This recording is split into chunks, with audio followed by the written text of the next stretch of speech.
Good morning. പ്രഭാത വാർത്തയിലേക്ക് സ്വാഗതം. ഞാൻ ഡോണ. ഞെട്ടിക്കുന്ന അനീതി, കേന്ദ്രം രാഷ്ട്രീയം കളിക്കുന്നു. ഉരുൾപൊട്ടൽ ദേശീയ ദുരന്തമായി പ്രഖ്യാപിക്കാത്തതിൽ പ്രിയങ്ക. വയനാടിനെ തകർത്തെറിഞ്ഞ ഉരുൾപൊട്ടൽ ദേശീയ ദുരന്തമായി പ്രഖ്യാപിക്കാൻ വിസമ്മതിക്കുന്ന കേന്ദ്ര സർക്കാരിനെ വിമർശിച്ച് പ്രിയങ്ക ഗാന്ധി. ദുരിതമനുഭവിക്കുന്നവർക്ക് അവശ്യസഹായം നിഷേധിക്കുകയാണ്. രാഷ്ട്രീയ കാരണങ്ങളാൽ ഇരകളെ ഒറ്റപ്പെടുത്തുന്നത് അസ്വീകാര്യമാണെന്നും പ്രിയങ്ക ഗാന്ധി എക്സിൽ കുറിച്ചു. ഇത് വെറും അശ്രദ്ധയല്ല. സങ്കൽപ്പിക്കാനാവാത്ത നഷ്ടം നേരിട്ടവരോട് ഞെട്ടിക്കുന്ന അനീതിയാണിത്. വയനാട്ടിലെ ജനങ്ങൾ കൂടുതൽ അർഹിക്കുന്നു. ദുരന്ത സമയത്ത് പ്രധാനമന്ത്രി നരേന്ദ്രമോദി വയനാട് സന്ദർശിച്ചു. അവിടുത്തെ പ്രത്യാഘാതങ്ങൾ നേരിട്ട് കണ്ടു. എന്നിട്ടും അദ്ദേഹത്തിന്റെ സർക്കാർ രാഷ്ട്രീയം കളിക്കുകയും നിർണായകമായ സഹായങ്ങൾ തടയുകയും ചെയ്യുന്നു. ഹിമാചൽ പ്രദേശിലെ ജനങ്ങൾ വലിയ ദുരിതമനുഭവിക്കുന്ന സമയത്തും അതുതന്നെ ചെയ്തു. മുൻകാലങ്ങളിൽ ഇത്രയും വലിയ ദുരന്തങ്ങൾ ഇങ്ങനെ രാഷ്ട്രീയവൽക്കരിക്കപ്പെട്ടിട്ടില്ല, പ്രിയങ്ക എക്സിൽ കുറിച്ചു. വയനാട് ഉരുൾപൊട്ടൽ ദേശീയ ദുരന്തമായി പ്രഖ്യാപിക്കാൻ മാനദണ്ഡം അനുവദിക്കില്ലെന്ന് കേന്ദ്ര ആഭ്യന്തര സഹമന്ത്രി നിത്യാനന്ദ റായ് അറിയിച്ചിരുന്നു. കേരളത്തിന്റെ പ്രത്യേക പ്രതിനിധി കെ വി തോമസ് പ്രധാനമന്ത്രിക്ക് അയച്ച കത്തിനായിരുന്നു മറുപടി. ഗ്യാസ് ചേംബറിലേക്ക് പ്രവേശിക്കുന്നതുപോലെ വയനാട്ടിൽ നിന്ന് ഡൽഹിയിലെത്തിയതിനു പിന്നാലെ പ്രിയങ്ക. ന്യൂഡൽഹി. വയനാട്ടിലെ കാലാവസ്ഥയുമായി താരതമ്യം ചെയ്ത് ഡൽഹി വായുമലിനീകരണത്തിലെ ആശങ്ക പങ്കുവച്ച് കോൺഗ്രസ് നേതാവ് പ്രിയങ്ക ഗാന്ധി. വയനാട്ടിൽ നിന്ന് ഡൽഹിയിൽ തിരിച്ചെത്തിയതിനു പിന്നാലെയാണ് പ്രിയങ്ക എക്സിൽ കുറിപ്പ് പങ്കുവച്ചത്. വയനാട്ടിൽ നിന്ന് ഡൽഹിയിലേക്കുള്ള മടക്കത്തെ ഗ്യാസ് ചേംബറിൽ പ്രവേശിക്കുന്നതിന് തുല്യമെന്നായിരുന്നു പ്രിയങ്ക വിശേഷിപ്പിച്ചത്. വായു ഗുണനിലവാര സൂചിക 35 വയനാട്ടിൽ നിന്ന് ഡൽഹിയിലേക്കുള്ള മടക്കം ഗ്യാസ് ചേംബറിൽ പ്രവേശിക്കുന്നത് പോലെയാണ്. വിമാനത്തിൽ നിന്ന് നോക്കുമ്പോൾ ഡൽഹിയെ പൊതിഞ്ഞിരിക്കുന്ന പുകപടലത്തിന്റെ കാഴ്ച ഞെട്ടിക്കുന്നതാണ്. ഓരോ വർഷവും ഡൽഹിയിലെ മലിനീകരണം മോശമായി വരികയാണ്. ശുദ്ധമായ വായുവിനായി കൂടിയാലോചനകൾ ഉണ്ടാവണം. കുട്ടികൾക്കും മുതിർന്നവർക്കും ശ്വാസകോശ പ്രശ്നങ്ങളുള്ളവർക്കും ശ്വസിക്കാൻ പ്രയാസമാണ്. നമ്മൾ എന്തെങ്കിലും ചെയ്യേണ്ടിയിരിക്കുന്നു, പ്രിയങ്ക ഗാന്ധി എക്സിൽ കുറിച്ചു. Robert F Kennedy junior US ആരോഗ്യ സെക്രട്ടറിയാകും പ്രഖ്യാപിച്ച ഡൊണാൾഡ് ട്രംപ്. വാഷിംഗ്ടൺ. പരിസ്ഥിതി പ്രവർത്തകനായ റോബർട്ട് എഫ് കെന്നഡി ജൂനിയറിന് ആരോഗ്യ മനുഷ്യസേവന വകുപ്പിന്റെ ചുമതല നൽകി നിയമിക്കാൻ നിയുക്ത US പ്രസിഡന്റ് ഡൊണാൾഡ് ട്രംപ്. രണ്ടാം ട്രംപ് മന്ത്രിസഭയിൽ കെന്നഡി ജൂനിയറിന് സുപ്രധാന സ്ഥാനമുണ്ടാകുമെന്ന റിപ്പോർട്ടുകൾക്കിടെയാണ് പ്രഖ്യാപനം.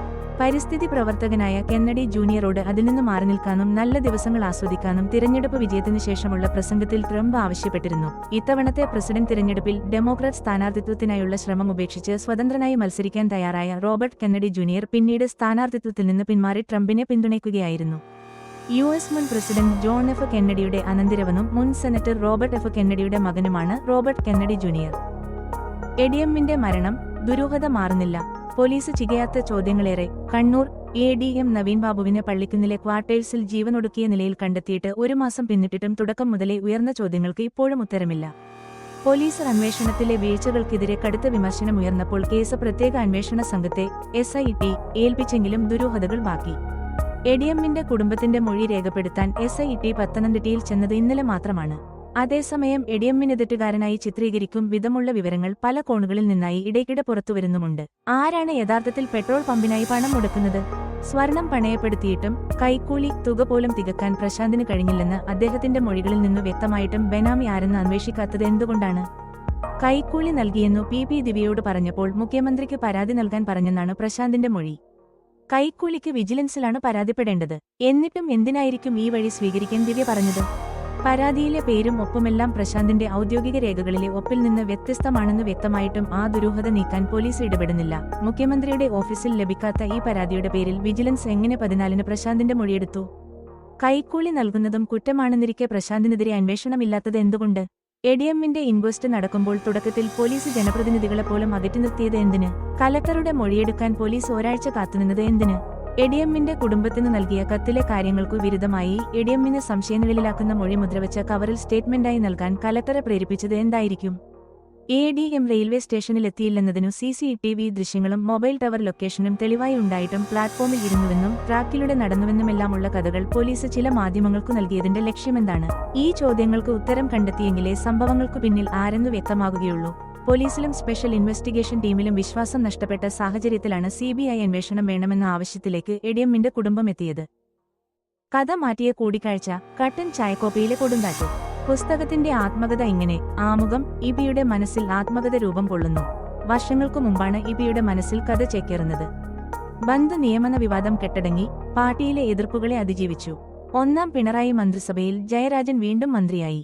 തനിക്കെതിരെയുള്ള തെറ്റിദ്ധാരണ മാറ്റി സത്യസന്ധത തെളിയിക്കണമെന്ന് പലപ്പോഴും കരുതി. എന്തുകൊണ്ട് ഒരു ആത്മകഥ എഴുതിക്കൂടാ എന്ന് സ്വയം ചോദിച്ചത് അന്നു മുതലാണ്. പട്ടിണി നിറഞ്ഞ ബാല്യം, സംഘർഷഭരിതമായ കൗമാരവും യൗവനവും, പൊതുപ്രവർത്തനത്തിനായി നീക്കിവെച്ച തുടർന്നുള്ള കാലം ഇവയൊക്കെ പ്രതിപാദിക്കുന്നൊരു ആത്മകഥയാണ് ജയരാജൻ ചിന്തിച്ചത്. കേട്ടെഴുതിയിരുന്നത് പഴ്സണൽ സ്റ്റാഫ് അംഗങ്ങൾ. മന്ത്രിസഭയുടെ കാലാവധി കഴിഞ്ഞു. പാർട്ടിയുമായി ജയരാജൻ പലതവണ പിണങ്ങി. ഇതെല്ലാം കഥയുടെ ഉള്ളടക്കത്തെ ചെറുതായി സ്വാധീനിച്ചു. അവതാരിക: ആർക്കെങ്കിലും വേദനിച്ചാൽ മനഃപൂർവ്വമല്ല. പുറത്തുവന്ന ആത്മകഥയുടെ ആമുഖത്തിൽ ജയരാജൻ എഴുതി: ജൂനിയറായ എം വി ഗോവിന്ദനെ CPM സംസ്ഥാന സെക്രട്ടറിയാക്കിയത് ജയരാജന് ഉൾക്കൊള്ളാൻ സാധിച്ചിരുന്നില്ല. ഈ ഘട്ടത്തിൽ എഴുത്ത് കൂടുതൽ സജീവമായി. വിശ്വസ്തരായ പത്രപ്രവർത്തകരടക്കമുള്ളവർ പുസ്തകം തയ്യാറാക്കാനായി ഇപിയെ പലഘട്ടങ്ങളിൽ സഹായിച്ചു. തന്നെ മാറ്റി TP രാമകൃഷ്ണനെ LDF കൺവീനർ സ്ഥാനത്തേക്ക് നിയമിച്ചതോടെ താൻ ആത്മകഥ എഴുതുന്നുവെന്നും എല്ലാം തുറന്നെഴുതുമെന്നും ജയരാജൻ പുറംലോകത്തെ അറിയിച്ചിരുന്നു. കഥ മാറുന്നു. വഴിത്തിരിവായി കൂടിക്കാഴ്ച. ഉപതിരഞ്ഞെടുപ്പ് വരെയുള്ള ഭാഗങ്ങൾ ഉൾപ്പെടുത്തി ആത്മകഥ പൂർത്തിയാക്കി തിരഞ്ഞെടുപ്പിന് ശേഷം പ്രസിദ്ധീകരിക്കാനാണ് ജയരാജൻ താൽപര്യപ്പെട്ടിരുന്നതെന്നാണ് അറിവ്. ഇപ്പോൾ പുറത്തു വന്നിരിക്കുന്ന ആത്മകഥയുടെ അവസാന ഭാഗത്ത് ഇതിന്റെ സൂചനയുണ്ട്. അതിനിടെ കഴിഞ്ഞ ഒക്ടോബർ 31 മുഖ്യമന്ത്രി പിണറായി വിജയനും EP ജയരാജനും കോഴിക്കോട്ട് വെച്ച് കൂടിക്കാഴ്ച നടത്തി. ഈ കൂടിക്കാഴ്ചയ്ക്ക് ശേഷമാണ് ജയരാജൻ ഡൽഹിയിൽ ചേർന്ന CPM കേന്ദ്ര കമ്മിറ്റിയിൽ പങ്കെടുത്തത്. ജാവഡേക്കറുമായി കൂടിക്കാഴ്ച നടത്തിയ വിഷയത്തിൽ തുടർനടപടികളുണ്ടാകില്ലെന്ന് ഉറപ്പായതോടെയാണ് ജയരാജൻ കേന്ദ്ര കമ്മിറ്റിയിൽ പങ്കെടുക്കാനായി വിമാനം കയറിയത്.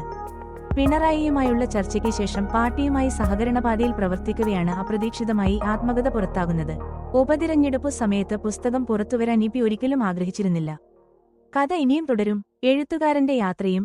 കേന്ദ്ര കമ്മിറ്റിയിൽ നിന്ന് എന്തെങ്കിലും തട്ടുകിട്ടുന്നെങ്കിൽ നിലവിൽ പുറത്തുവന്ന ഉള്ളടക്കത്തോടെ പുസ്തകം പുറത്തുവരട്ടെയെന്ന് ജയരാജൻ കരുതിയിരുന്നു. അടുത്ത പാർട്ടി കോൺഗ്രസ് നടക്കുന്ന സമയത്ത് ജയരാജന് 75 വയസ്സ് കഴിയില്ല.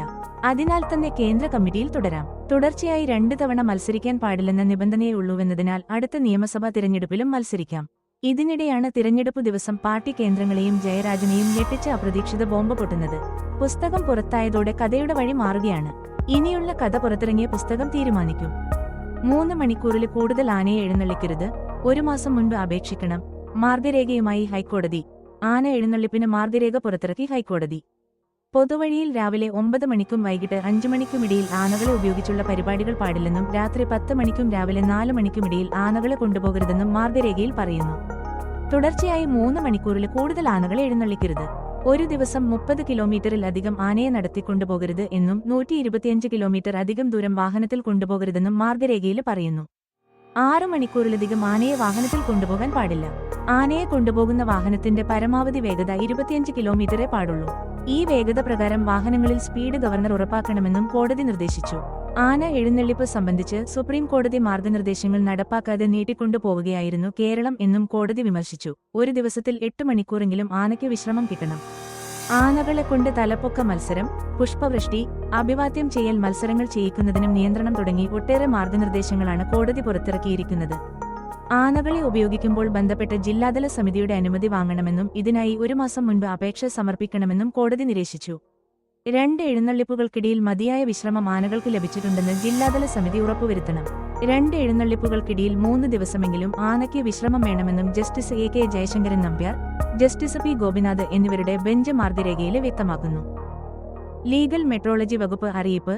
ലീഗൽ മെട്രോളജി താമരശ്ശേരി ഓഫീസ് പരിധിയിൽ വരുന്ന കോടഞ്ചേരി പഞ്ചായത്തിലെ വ്യാപാരികളുടെ അളവുതൂക്ക ഉപകരണങ്ങളുടെ പുനഃപരിശോധനാ ക്യാമ്പ് നവംബർ 14, 15 ദിവസങ്ങളിൽ കോടഞ്ചേരി സാംസ്കാരിക നിലയത്തിൽ വെച്ചും autorickshaw meter sealing November 16 Kodanchery bus stand പരിസരത്ത് വെച്ച് നടത്തപ്പെടുന്നതാണ് എന്ന് ഇൻസ്പെക്ടർ ലീഗൽ മെട്രോളജി താമരശ്ശേരി അറിയിച്ചു. മാരക മയക്കുമരുന്നുമായി യുവാവ് ഓമശ്ശേരിയിൽ പോലീസ് പിടിയിൽ. കോടഞ്ചേരി, ഓമശ്ശേരിയിൽ മാരക ലഹരിമരുന്നായ 63 ഗ്രാം MDMAയുമായി യുവാവിനെ പോലീസ് പിടികൂടി. കൊടുവള്ളി പോർങ്ങോട്ടൂർ പാലക്കുന്നുമ്മൽ മുഹമ്മദ് ജയ്സൽ 32 മുട്ടായി ജയ്സലി നെയാണ് ഇന്നലെ വൈകിട്ട് ഓമശ്ശേരിയിലുള്ള റോയൽ ഡ്വെല്ലിംഗ് ടൂറിസ്റ്റ് ഹോമിൽ നിന്നും പിടികൂടിയത്. കോഴിക്കോട്, വയനാട്, മലപ്പുറം ജില്ലകളിലെ പ്രധാനപ്പെട്ട മയക്കുമരുന്ന് വിൽപ്പനക്കാരനാണ് ഇയാൾ. ലഹരി മരുന്നിന് അടിമയായ ഇയാൾ 3 വർഷത്തോളമായി വിൽപ്പന തുടങ്ങിയിട്ട്. ബാംഗ്ലൂരിൽ നിന്നും എത്തിക്കുന്ന MDMA ജില്ലയിലെ മൊത്ത വിതരണക്കാർക്ക് ഇയാളാണ് എത്തിക്കുന്നത്. ആദ്യമായിട്ടാണ് ഇയാൾ പോലീസിന്റെ പിടിയിലാവുന്നത്. കോഴിക്കോട് ജില്ല കേന്ദ്രീകരിച്ചിട്ടുള്ള ലഹരി മാഫിയ സംഘത്തിലെ പ്രധാനിയാണ് ഇയാൾ. വിൽപ്പന നടത്തി കിട്ടുന്ന പണം ഉപയോഗിച്ച് ആഡംബര ജീവിതം നയിക്കുന്നതാണ് ഇയാളുടെ രീതി. ആഡംബര വാഹനങ്ങൾ മാറി മാറി വാടകയ്ക്ക് എടുത്ത് ഹോട്ടലുകളും റിസോർട്ടുകളും കേന്ദ്രീകരിച്ച് ആണിയാൾ മയക്കുമരുന്ന് വിൽപ്പന നടത്തുന്നത്. ഇയാളുമായി ബന്ധപ്പെട്ട മയക്കുമരുന്ന് റാക്കറ്റിനെക്കുറിച്ച് വിശദമായ അന്വേഷണം നടത്തുന്നതാണെന്ന് പോലീസ് അറിയിച്ചു. ഇയാളുടെ മുൻ ഭാര്യയെ കഴിഞ്ഞ വർഷം 1/2 കിലോ MDMAയുമായി നിലമ്പൂർ എക്സൈസ് പിടികൂടിയിരുന്നു. Kozhikode rural SP P Nithin Raja IPSന്റെ കീഴിലുള്ള സംഘമാണ് പ്രതിയെ പിടികൂടിയത്. കോഴിക്കോട് റൂറൽ എസ്.പിക്ക് ലഭിച്ച രഹസ്യവിവരത്തിന്റെ അടിസ്ഥാനത്തിലായിരുന്നു പരിശോധന.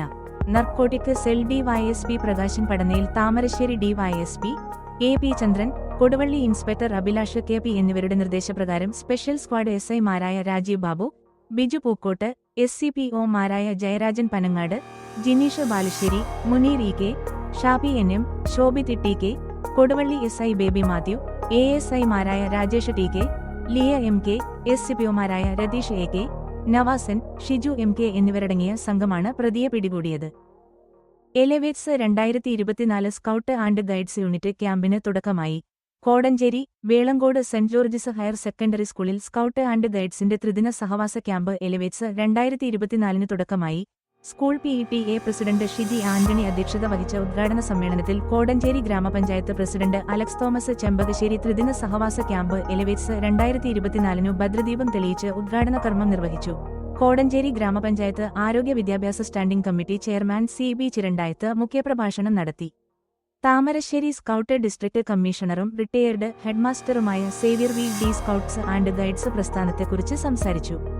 School headmistress sister Melvin S I C. അനുഗ്രഹ പ്രഭാഷണം നടത്തി. മാനേജ്മെന്റ് പ്രതിനിധിയും അധ്യാപികമായ സി. സുധർമ്മ എസ്.ഐ.സി., ഹൈസ്കൂൾ വിഭാഗം സ്കൗട്ട് ആൻഡ് ഗൈഡ്സ് അധ്യാപകരായ Radhesh Babu, Ajay Wilson, C. Mahitha S I C., C. Vajana S I C., higher secondary വിഭാഗം അധ്യാപകനായ റോഷൻ ചാക്കോ എന്നിവർ ആശംസകൾ അറിയിച്ചു സംസാരിച്ചു.